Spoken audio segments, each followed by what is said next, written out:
Photo Active, a podcast about photography and technology. I'm Kirk McElroy. And I'm Jeff Carlson. You can find show notes, including any photos we discuss in this episode, at photoactive.co. That's photoactive.co. We couldn't afford the M. Welcome to Photo Active. I'm Jeff Carlson. My co-host Kirk McElroy is currently ill for this episode, but that's okay because we have someone else to talk to, and that will be Dan Bailey. Dan Bailey is a photographer and the author of the Rocky Nook book, FUJIFILM X Series Unlimited. And we're going to go with the full title, Mastering Techniques and Maximizing Creativity with Your FUJIFILM Camera, because we can never have any short book titles anymore. Hi, Dan. How are you? Hi, Jeff. How's it going? It's going really well. So, as listeners know, Kirk and I both shoot Fujifilm cameras, and so that's part of the reason why we came to this topic. But not entirely the reason, because, as you also know, we don't really cover gear extensively. We do as needed, especially when we're talking about some specialized types of photography. But, you know, there are so many gear podcasts out there, we don't want to clutter up. And we'd rather talk to interesting people. So when we saw this book... You came to the wrong guy. Okay, well, thank you, everybody. We're all done. We don't have any interesting people. Bye. So, you know... I can fake it. Oh, good. Okay. Well, so can I. So when we saw Dan's book, obviously we were drawn to it because we're Fuji shooters. But if you go to Dan's website, and we'll have a link in the show notes, you will see a wealth of amazing imagery. He is a commercial photographer, a landscape photographer, a helicopter pilot, all sorts of things that we're going to get into. So basically, this is a interesting talk with an interesting photographer and who happens to have a book. So let's just start at the top with the book stuff, because that's sort of top of mind. I noticed in your book you said you started out by making a free PDF of Fuji tips and tricks, and then that sort of snowballed into this book. Can you tell me more about, like, how did that happen, and what drove you to write a book? Yeah, the way that came about, that's in part true. I think it was 2015. I had been using the Fuji cameras. I've been using them since 2011, and then full time since about 2014, or 2000. Yeah, I think 2000. Beginning of 2014 is when the XT1 came out, and when that hit, I had been using the X10, the X20, and the XE2 or the XE1. And when the XT1 came out, that was kind of the first weather sealed, outdoor rugged fast autofocus model that they had introduced. And so I jumped in with 2 feet. And I fell in love with that camera, and that kind of began this transformation of my entire photography world, my life. And then I got the XT2, and I just, having been vested in the camera system for a number of years, I knew the system inside and out. I knew its capabilities. I knew what it couldn't do. I knew what I felt were some of the most important features that the X series brought to photographers, and the creative options they allowed us, and the mindset, the kind of a new photography approach that they fostered, and so I was so excited about those things, and I would write about those on my blog. And in 2015, I think it was April, when I released that free ebook, I wrote a book called Fujifilm Tips and Tricks, and it was just, like you said, a free ebook that was in part designed to get some new subscribers. A lot of people give out free PDF files in exchange for newsletter subscribers, but I felt it was a pretty good manual for people who were just getting into the series, because there were a number of things that coming from DSLRs, some things that were similar, and so I kind of explained how to decipher them with the Fujis. But there were some elements that weren't present in DSLRs, and so people didn't know what was available to them for, creative options. And so as the next couple of years went on, I just became even more knowledgeable about the X series, and I started teaching classes and doing presentations for Fujifilm. They would bring me to camera stores around the country, and I would do classes and talk about how I use the system. Mm-hmm. And then I started teaching a couple of workshops where I would see people who had come from DSLRs, and I noticed that there were so many things that people didn't know, and it's understandable. There, a digital camera these days has 100 menu items and an unbelievable number of settings, and most people don't geek out on all that stuff, and I can geek out on the settings, and I'm excited about all the things that are the camera can do, but most people don't dig in and really understand exactly what their camera can do. And so I was teaching a class at Glazer's Camera in first week in June of 2017, and it was an X series class, and people just kept raising their hand the whole time with questions. Can it do this? Can my XT2 do this? How do I do this? Can I do back button focus? Can I do this? How do I do this? And so I was kind of, here's my 10 tips, and here's some more advanced features beyond the 10 tips. But it was just nonstop questions, and people were clearly interested in, well, how do I do this? What else can I do? How do I make the camera do this? What can it do this? Yeah. And so I was like, okay, that's it. I'm going to write it all down. Damn it. So, and I'd considered, maybe 6 months prior, I considered writing a book, a more substantial guide to the cameras. And I was like, I'm not going to write a camera manual. Come on. I'm not going to do that. Yeah. And so after this class, I was like, I'm going to write it all down. That's it. You forced me. So I went home. I flew back home.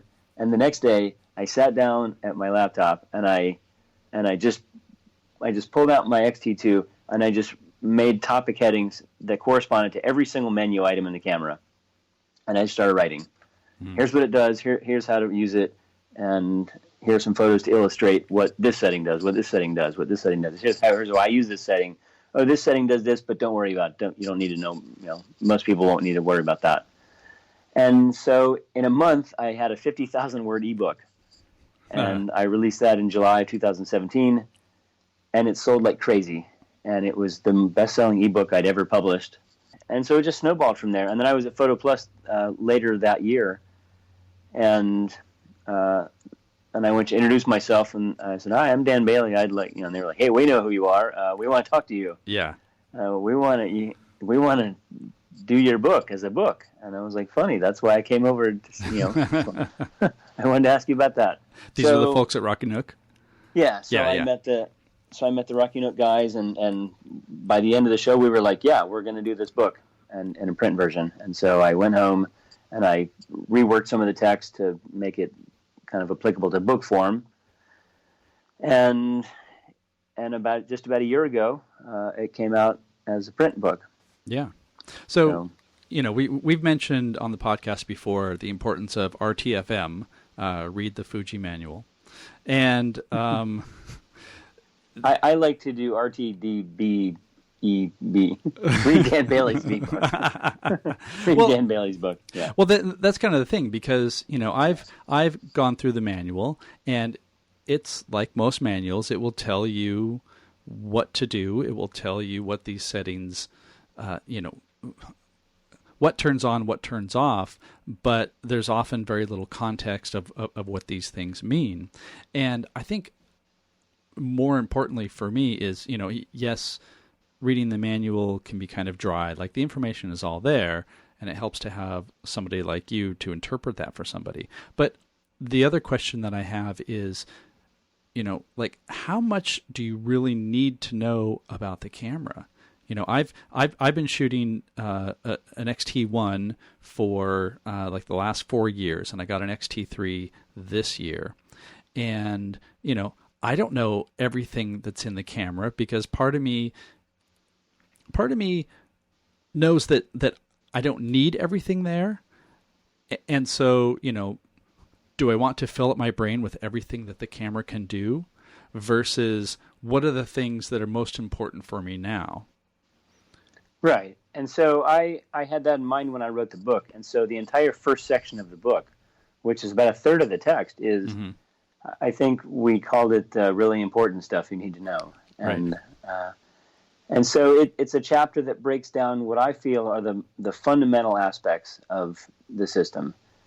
And then after that, I go into, that's when I go into all the settings, and I list every setting, every, you know, the next series of chapters is, okay, this is the image quality menu section, and then every setting goes down, and I talk about those. But that first section of this is the important stuff, I talk about what I feel are the fundamentals. I talk about the film simulations, how the focus system works, how do I track fast-moving subjects, command dials, the touch screen, the Q menu, and then I have some kind of less techy, less gear-intensive, but more method, like why are the FUJIFILM X Series images so film-like?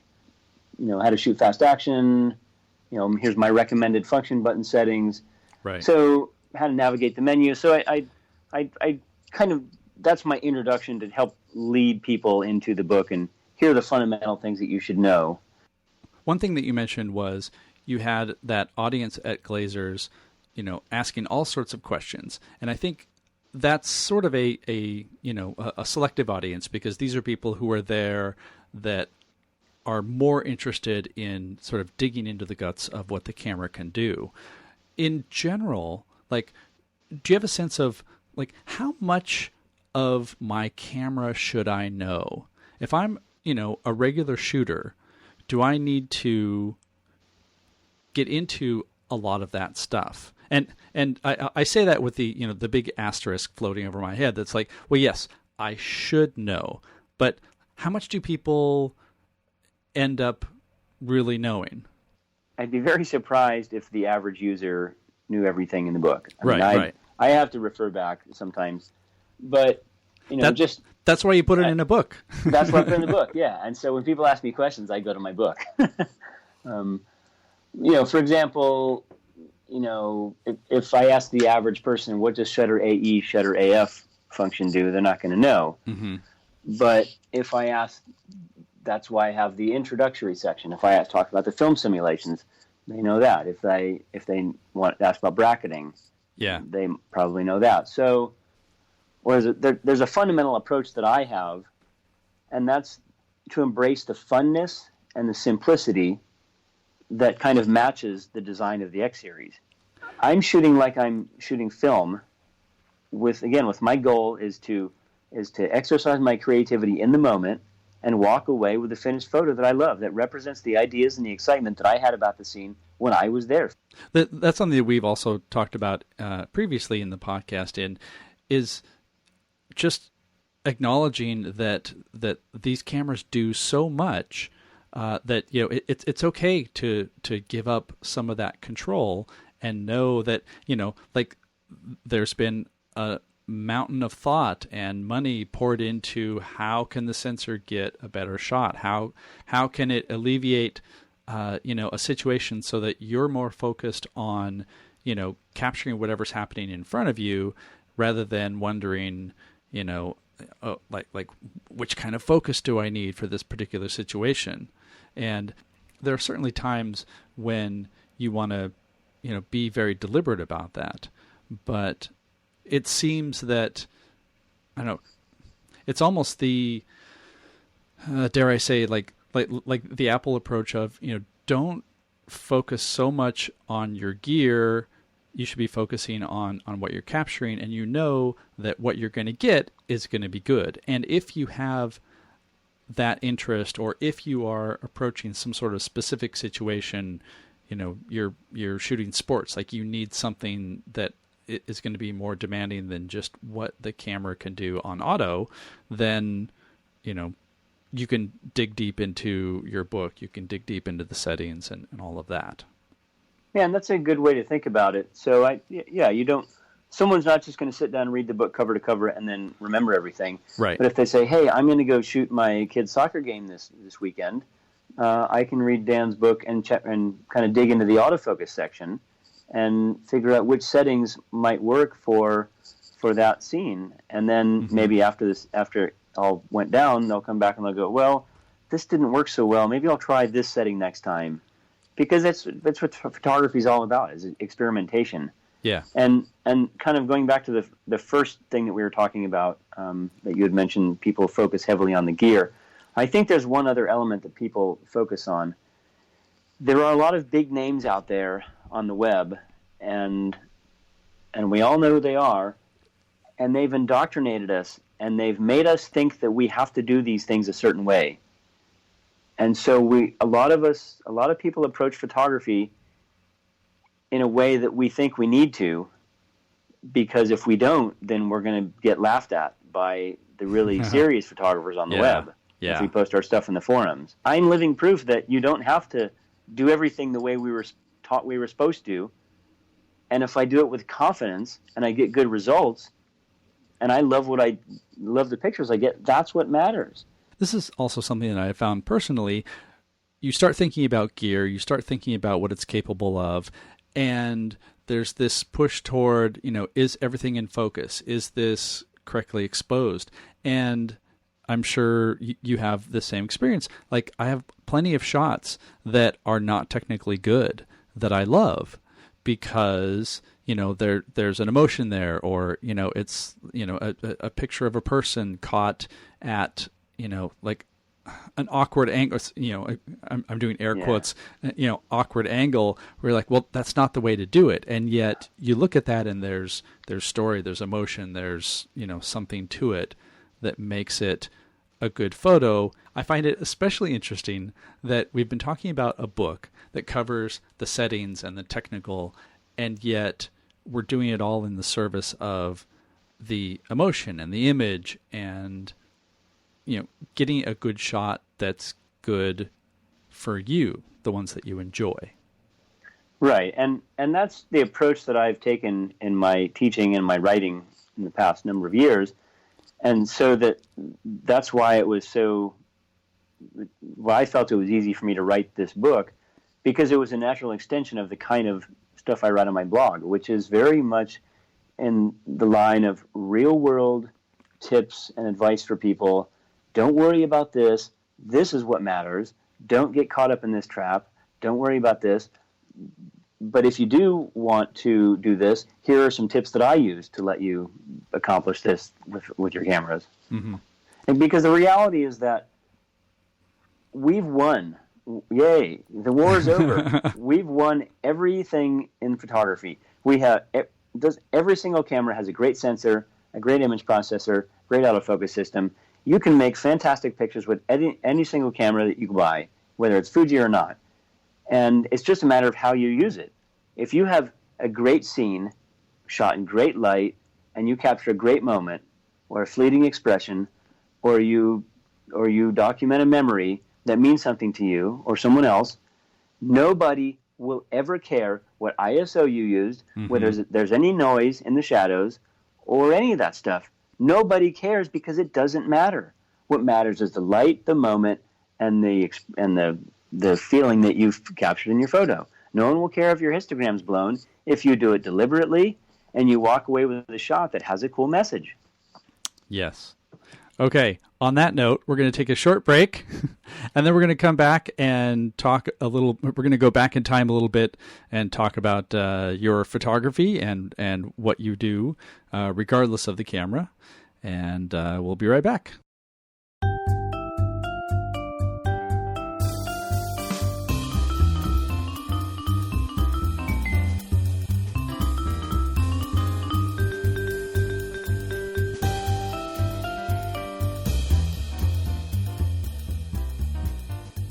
We are back. We're talking with Dan Bailey, as you know. I want to go back a little bit and just talk about you as a photographer, regardless of gear. And we've covered a lot of that, but I'm curious, just in a real short way, like how did you get started? How did you get to the point where you are now a full-time photographer. You do commercial work. You lead helicopter tours. I want to know more about that. What fed you into this life? So I've always liked being outside, and I've always liked being active, and I've always had some kind of creative outlet, which for much of my earlier life was music. I actually went to Berklee College of Music for guitar and recording engineering. But while I was there, I had this crazy notion to buy a camera. I just one day was like, hey, I'm going to buy a camera. I think that'll be fun. Yeah. And I had little Kodak Instamatics when I was younger, but the notion of buying a real camera appealed to me suddenly. And so I bought a little Nikon FM2, and I started shooting with that, and I fell in love with photography. And so I continued along that trend for a few years of exploring and improving. And I didn't pursue a career in the music business because I decided I didn't want to sit inside windowless recording studios and smoky bars. And so I just started chasing photography as a passion. And I landed a job as an assistant photo editor at a small stock photo agency in Boston. And that taught me a lot about how the business works and how the photography business, at least how it worked at the time. And then 1990, at the end of 95, I moved to Colorado. And at the end of 96, I got fired from my day job by my jerk boss. And I panicked for about an hour, and I went home with my tail between my legs. And then I realized, hey, I know what I'm going to do. I'm going to try to make it go at photography. And so I took my experience and knowledge about the business, and I just started. And I started contacting outdoor clients and magazines, like Outside Magazine, Patagonia. And within a short while, I had picture published. And I would shoot rock climbing and ice climbing and kayaking and mountain biking and skiing and things like that. And so I was, within a couple of years, I kind of established myself as one of the up-and-coming professional adventure photographers. Now, did you shoot those and pitch those because those were things you were already doing, or you looked at the magazine and said, hey, they probably need some ice climbing photos, and I can figure out how to do that? No, I was genuinely excited about outdoor photography. I was a protege of the Galen Rowell School of Photography. Mm-hmm. Adventure, outside, fast and light, and be a first person participation. Participant in the scene. Yeah. You're right there in the middle of the action, and that's I think my kind of epitomizes my style. I like to put myself right in the middle of the action and capture photos that bring the viewer right into the scene, because that's where my vantage point is. Mm-hmm. And so I actually did a workshop with Galen in Nepal in 1993, and I ran into him a few times after that over the years until he died. And so I feel like I'm trying to carry on his legacy with style and also his method of instruction, and I loved the way he wrote about photography and taught people. He thought very deeply about some of these topics and approached them not so much from a gear standpoint, but from a method and approach and creative ideas and technical knowledge, in the sense that you understand how the camera sees and how to translate that to capturing an image, because the camera doesn't always match what you see between your eyes. And so when I started in my pro photography career, I spent the first number of years as a working pro adventure photographer, shooting assignments and selling stock photos to magazines and catalogs and to a couple of different agencies. And that carried along just fine, even weathered the 9/11 crash. And then after the 2008 crash, I moved to Alaska, and that was 11 years ago. And I showed up in Alaska as the new guy in town in a good old boy network type of situation where everybody had been, hiring the same guys for years and years. Yeah. And I actually called on a company one time and tried to market myself, and they said, well, we always use so-and-so. And so I started writing and trying to figure out what can I add to my photography to try to improve, try to round this out. Right. And so I started writing and blogging, and actually had landed a paid blogging gig with a photography site called the Photolitariat, and I was their senior contributor for a couple of years, and I got to write about whatever I wanted, and they would publish my work every week, and so that really, I had a blog by then, but that really kind of kick-started my blogging career. And after that folded, I just brought all that back to my own site, and I started writing ebooks, and I started, my blog turned into an educational outlet, and people search for things because they want to learn things. Right. And I started to realize, there's a lot of people who buy cameras, or rather, a lot of people who get into photography with iPhones, and they, shoot Instagram, and then they're like, oh, wait, this is fun. Maybe I'll buy a real camera. Oh, wait, how do I use it? Right. Okay, if you want to shoot outdoor photos, come to my site. And so that's just how my site evolved, and eventually a book came out of, I wrote my first book, Outdoor Adventure Action Photography, for Focal Press, and I just kept going from there with instruction, and I've come to really value that aspect, and I kind of prefer teaching people more than shooting assignments now, because when you shoot an assignment, it's like this high pressure thing where some stressed out art director has got to meet his budget and get it all done, and then when you're finished with the job, they pay you and they publish the photos, and after a month later they're all gone. And if I can reach people and teach them how to use their cameras, and they go out in the world and they shoot photos they love with an increased level of confidence and skill and creativity, the more people who are out shooting photos and being confident with their creativity, the world's going to be a better place. Well, even at the very basic level, so I can honestly say I am not a morning person at all. Like, I would much rather sleep in. But if I'm in a position where I can go shoot a sunrise, if I'm on a workshop or if I'm traveling or what have you, I really enjoy getting up that early, and you find yourself usually in, a nice situation, whether the sky is performing for you or not. Like, you're still out, you're in the air, and that's so different from, I'm mostly a writer who is also a photographer, so I spend a lot of time in this office right here, writing.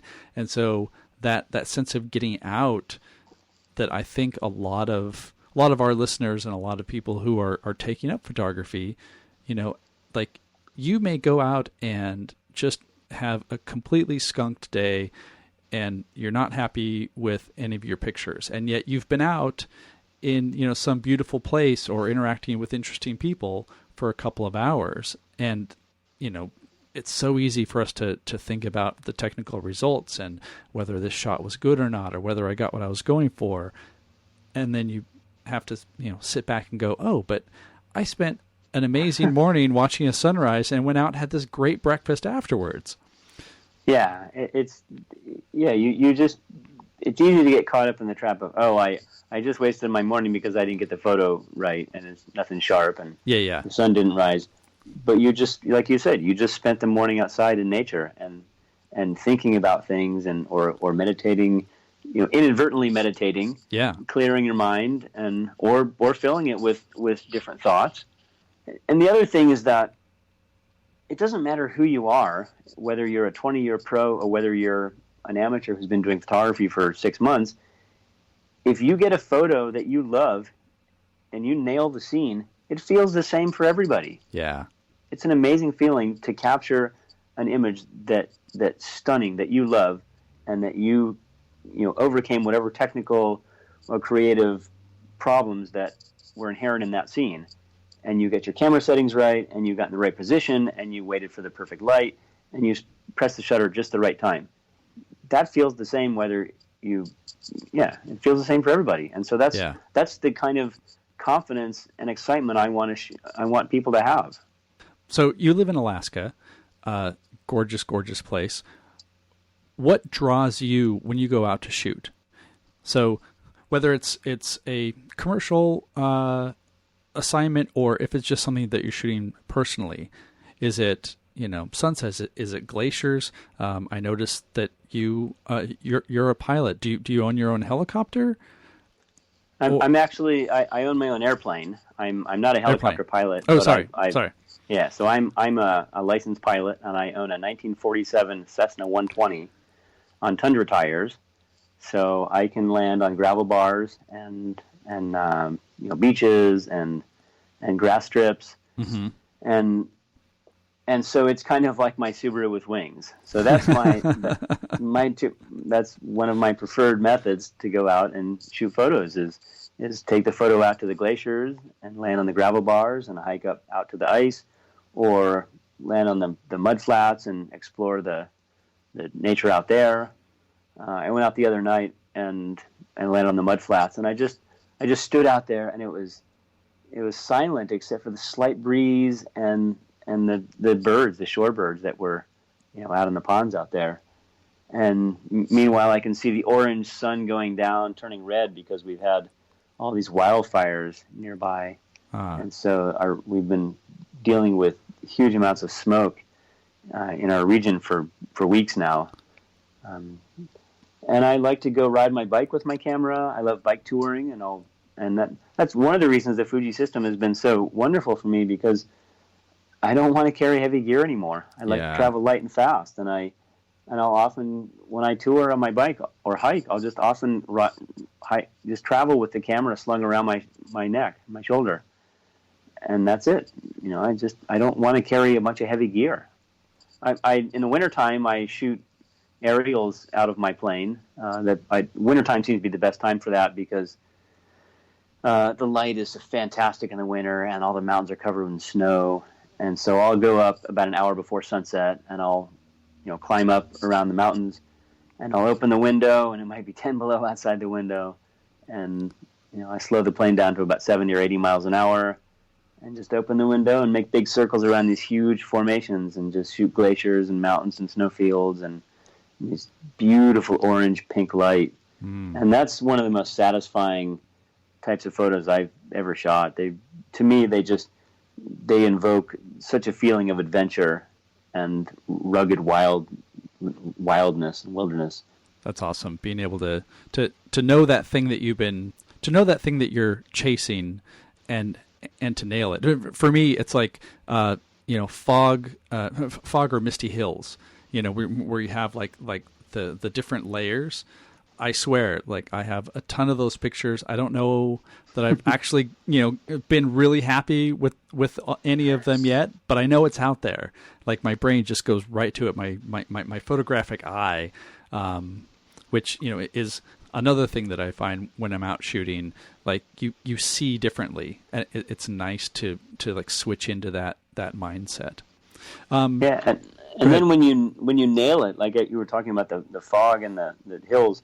I was in the Great Smokies a couple years ago, and a friend of mine, took me up to Klingman's Dome, which is the standard overlook for the Great Smokies. Mm-hmm. And we really had the perfect evening, pink purple light with layers of 7 layers of stacked hills. And I was like, wow, I nailed it, my first time here. and so and that's a great feeling. But then what happens when you go out next time? And so that's where I love exploring these ideas of how do you expand your creativity, because you don't just want to repeat exactly what you did last time. Right. And so you try to come up with different techniques and explore scenes in different ways. Use different lenses, different color palettes, different film simulations, different angles, and try to create a different, more different, unique scene than what you shot last time, because you don't want all your pictures to look the same all the time. Right. I'm continuously evolving with my style. At least I think I am, and so I'm always trying to. That's one of the things about the Fuji cameras. I will dig in and say, oh, well, I'll try this setting this time. I'll try this, and I'll try to figure out how I can alter my just adjust my approach to this scene this time. Yeah. Because you never know what you're going to get. And sometimes you'll blow it, but again, you just spent time in nature, so who cares? Exactly. Cool. Yeah. Well, this has been a fantastic talk. We're going to have links to all of your stuff, to your website, photos. I encourage everybody to go check it out. Thank you so much for the time today. Yeah, it's been a real pleasure talking to you, Jeff. Now, thanks to the magic of podcasting, even though Kirk was ill yesterday when we were recording with Dan, Kirk is here now, and he's feeling much better, and it's time for our snapshots. Kirk. Yes, I'm much better, and I'm sorry I missed the interview yesterday, but I look forward to editing it to hear what you guys talked about. It was a really good interview, if I may say so, and I may because here I am. So, Jeff, what have you got this week? So my snapshot is completely boring. It is replacement lens caps. And I know people probably rolled their eyes, and yet I'm sure you've lost a lens cap. I've lost several, and it's just annoying. And so I went on Amazon, of course, and found some inexpensive lens cap replacements. You can buy them in packs of like 5 or 10 for like maybe $10 or so. The ones that I ordered, they all have little strings and lens cap holders that you can attach to your lenses, which I immediately ignored because I don't want any sort of lens cap dangling off of my lens when I shoot. I see people do this and it just like makes my hairs stand on end because I don't want anything clacking or hitting. And so that also means that I occasionally lose lens caps. So this way I stow a couple in my bag, and I always have one just in case one drops or whatever. What's important when you're looking for these is to get the right size. And in this case, I'm replacing one from my 27mm f2.8 lens, my Fuji lens.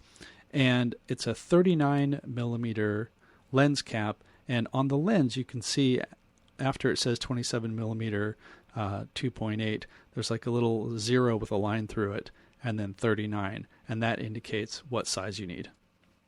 Yes, that's the diameter symbol, and that's the size you need for filters as well as lens caps. Yes.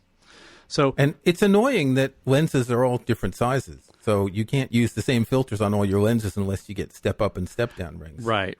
And, you know, I've also seen, like, there's something out there that's like the only lens cap you ever need, and it's got like a rubber collar around it, and that just seems so overdone. Wrong. Like, yeah. You know, maybe it's great for some people. I just need a cheapo lens cap so I don't scratch my lens when it's in my bag. That's it. So yeah, it's a good idea. I should do that. I keep dropping them sometimes when I go out and taking pictures someplace, and I usually find them, but if I lose one, then I'm stuck. Yeah. So, you know, have a few at the ready and you'll be fine. You don't need to worry about it anymore. Super boring, but absolutely helpful. Kirk, what do you have this time? I have another book to follow up on my immersion in Michael Kenna's photographic artwork. I picked up a book that I had put off buying over the years because how could it be interesting? Pictures of a factory. There's a factory called the Ford River Rouge Complex, also just known as the Rouge. And Michael Kenna was very interested in this. I'm going to just read a sentence from the introduction to the book. A well-known photographer named Charles Shearer had done a bunch of photos in 1927, and Michael Kenna found these really interesting. Shearer's images of the Rouge are often cited as paragons of machine-age precisionist art. And so Michael Kenna went there, I think it was from 1992 to 1995. We'll have a link in the show notes to a gallery on his website where you can see, pretty much 100 photos. And there are a couple things that strike me about them. One, they're clearly Michael Kenna photos. Knowing his work well enough, you see the same types of composition, repeated elements. You see, even in an industrial environment, this minimalism. But the second thing is that they do have this character of almost brutalist Soviet era. You can imagine the people marching, holding the flags in front of some of these photos. There's one in particular, which is he took several photos of these 8 smokestacks together from different angles because this guy Charles Shearer had an iconic photo of that. And there's one where the smokestacks are going up, and then there are these 2, I don't know what you call them, the things where you pour gravel down, right? And there's 2 of them crossing in the front, and the geometry of this is fascinating. Some of the photos are extremely minimalist. Sky, long exposure, clouds moving, isolated elements. There are no people. You don't see any people anywhere. Some of them are in the snow, some of them there's sunlight, some of them are close up, some of them are distance. And there's in particular one shot that I really like in among those 8 smokestacks looking up. And he took one shot during the day and he took another shot at night with a long exposure without moving his camera in exactly the same position. So the contrast of the two, and they're on opposite pages in the book, is fascinating. It's almost like a normal photo and an infrared photo because of the light on the smokestacks. In any case, don't think that a book of photos of a huge industrial factory isn't interesting, because with a photographic eye like this, it is extremely fascinating. That's really the point, though, isn't it? I mean, you can take anything and if you have a good photographic eye, make it interesting. This actually reminds me of another photographer, a guy named Joseph O. Holmes, who is in New York City, and he did a series called Custom Machinery. I'll put a link in the show notes. And just basically going around New York and finding like small, old and dying industries, little tiny presses and machine shops and things like that. Really interesting work. So you can find interesting stuff everywhere. You know, that brings me to mind. Let's throw a challenge out to the people who are listening. Share some shots of sort of banal, boring, factory-ish kind of things in the Photoactive Facebook group. Let's see some examples of your eye and things that may not be immediately interesting to mind, but once you get it in front of a camera, they can be much more interesting.